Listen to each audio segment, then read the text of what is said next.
फिर किसी ने कहा कि कथा में जाकर क्यों बैठे? हम टीवी पर कथा सुनते तो हैं, हम मोबाइल पर कथा सुनते तो हैं। आप कहते हो कि आपके नजदीक में 100, 150, 200, 250, 300 किलोमीटर की दूरी पर भी अगर कथा हो तो उसको ग्रहण करिए। एक तो कथा अपने क्षेत्र में हो, ये बड़ी कठिन, बड़ी मुश्किल बात है। कथा होते होते भी कहीं ना कहीं कुछ अड़चन आ जाती है, कोई तकलीफें आ जाती हैं और कैंसिल हो। अभी अभी आज ही लखनऊ में जो कथा होने वाली थी वो कैंसिल हो गई। 24 दिसंबर से जो 30 दिसंबर तक की कथा लखनऊ में थी वो कैंसिल हो गई। क्यों? क्योंकि जहां कथा होना थी वो प्रांगण लगभग 7-8 एकड़ का था। अब जब ये सिरपुर की कथा 60 एकड़ के प्रांगण में लगभग 100 बीघा जमीन में हो रही है, तो फिर व्यवस्था भी कैसी चाहिए? 60 एकड़ का ये प्रांगण है जिसमें भक्त लोग बैठे हैं।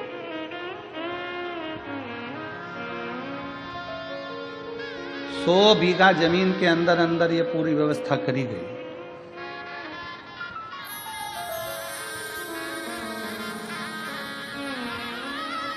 कोई पुण्य है। क्यों? नाम का स्मरण होगा तो हृदय में रमण होगा, रमण होगा तो दुख का मरण होगा, ये निश्चित है। श्री शिवाय नमस्तु, श्री शिवाय नमस्तु, श्री शिवाय नमस्तु, श्री शिवाय नमस्तु, श्री शिवाय नमस्तु, श्री शिवाय नमस्तु, श्री शिवाय नमस्तु, श्री शिवाय नमस्तु। फिर किसी ने पूछा कि गुरुजी पंडाल में बैठ के कथा क्यों सुने? टीवी पर सुन ले हम, मोबाइल पर सुन ले हम, पंडाल में क्यों? तो याद करो 3.5 करोड़ रोम छिद्र ये मनुष्य के शरीर में, 3.5 करोड़ रोम छिद्र हैं इस मनुष्य के शरीर में। बारीक बारीक रोमों को अगर ये पूरे शरीर के एक एक रोमों को गिना जाए तो 3.5 करोड़ रोम पूरे शरीर में है। कितने हैं? जम के बोलो जरा। 3.5 करोड़ रोम छिद्र मनुष्य के शरीर में। अग्नि पुराण में एक प्रसंग मिलता है कि पूछा गया कि ये 3.5 करोड़ रोम छिद्र परमात्मा ने मानव के शरीर में क्यों दिए? तो कहा गया, अग्नि पुराण कहती है कि 3.5 करोड़ बार मनुष्य को एक दिन में भगवान का नाम लेना पड़ेगा तब तरेगा।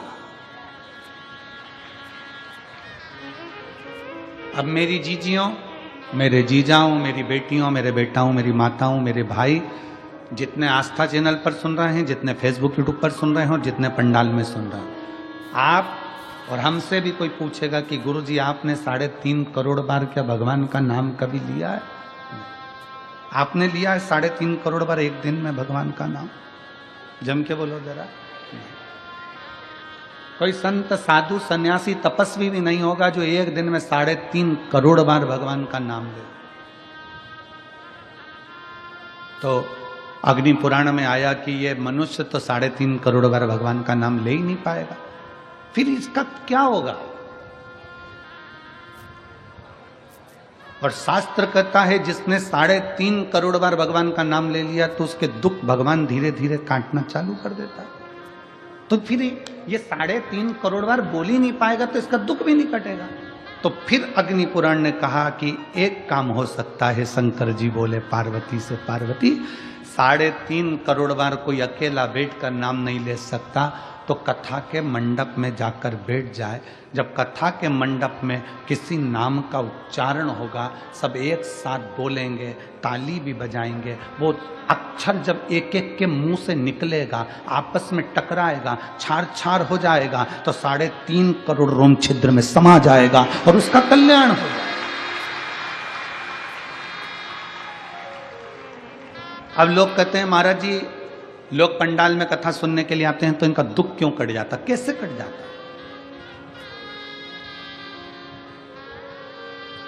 इनका दुख कटता कैसे है?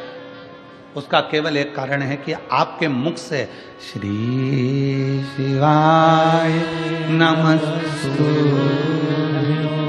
श्री शिवाय नमस्तु, श्री शिवाय नमस्तु, श्री शिवाय नमस्तु, श्री शिवाय नमस्तु, श्री शिवाय नमस्तु। जब आप नाम का उच्चारण करते हो, आपके मुख से शब्द निकलता है, वो टकराता है। अभी इसका कोई प्रमाण है कि शब्द टकराता है? उसका प्रमाण है गीता जी का उपदेश। गीता का उपदेश कुरुक्षेत्र के मैदान में भगवान कृष्ण ने अर्जुन को गीता सुनाई। बोलो, सुनाई कि नहीं सुनाई? अर्जुन को जो कुरुक्षेत्र के मैदान में गीता सुनाई, वो गीता का ज्ञान जो भगवान कृष्ण ने अर्जुन को दिया, अर्जुन को बोले भगवान कृष्ण गीता, उस गीता का उपदेश जब भगवान कृष्ण ने दिया, तो वो गीता बोलने पर भगवान के मुख से जो शब्द निकले, वो शब्द आज भी कुरुक्षेत्र की भूमि पर घूम रहे हैं। इसलिए वहाँ पर बड़े बड़े रिसर्च सेंटर लगाए गए कि भगवान ने जो ध्वनि में बोला था, वो ध्वनि पकड़ना है और उन अक्षरों को पकड़ना है। उसी अक्षरों को पकड़कर हमारे वेद और शास्त्र ये गीता का ज्ञान देते। अक्षर जो तुम बोलते हो, वो वायुमंडल में हमेशा रहते हैं, वो गूंजते रहते हैं, वो कभी समाप्त नहीं होते। हमारे द्वारा, आपके द्वारा बोले गए अक्षर, हमारे द्वारा, आपके द्वारा बोले गए शब्द कभी समाप्त नहीं होते, वो घूम के हमारे पास आते हैं। आप किसी को बंद कमरे में एक ताला लगाओ, 1 कमरा बंद करो, 2 कमरा बंद करो, 3 कमरा बंद करो, 4 कमरे बंद करके अकेले कमरे के अंदर आप किसी की निंदा कर कर देखो, जिसकी निंदा करिए उस तक वो बात पहुंच ही जाती है। अब लोग कहेंगे हमने तो अकेले में की थी, ये बात उसके तक पहुंच कैसे गई? क्योंकि हमारे शरीर की वाइब्रेशन, हमारे शरीर की तरंगे हमारी बात को ले जाकर वहां तक छोड़ देती है जिसके लिए हमने कहा है।